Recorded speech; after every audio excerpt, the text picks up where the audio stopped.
it is Katie, and today I'm going to be showing you how to make DIY ripped jeans. And so you're going to want to firstly measure out where you want the holes to be and then cut little slits on where you want it to be. So now you're going to want to pluck the strings that are going horizontal from the slits that you already made.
This is how it looks after that, and so you're going to want to pluck the top and bottom to make it look more natural instead of just a straight edge.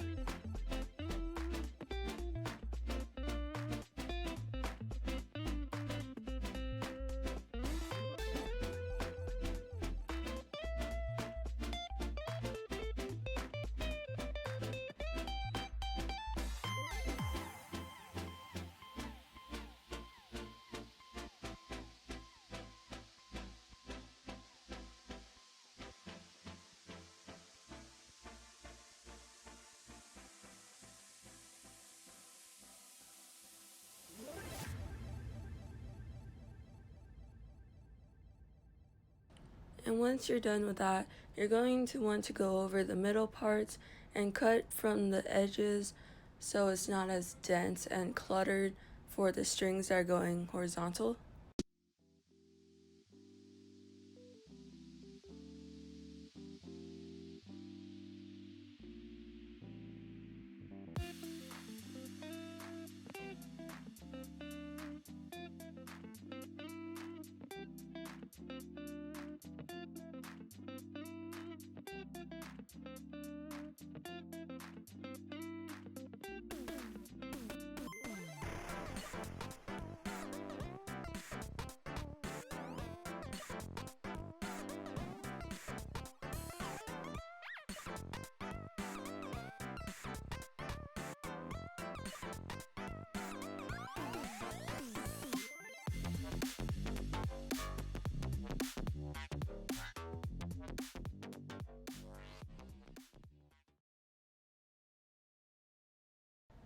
And once you do that and some finishing touches, you're finally done.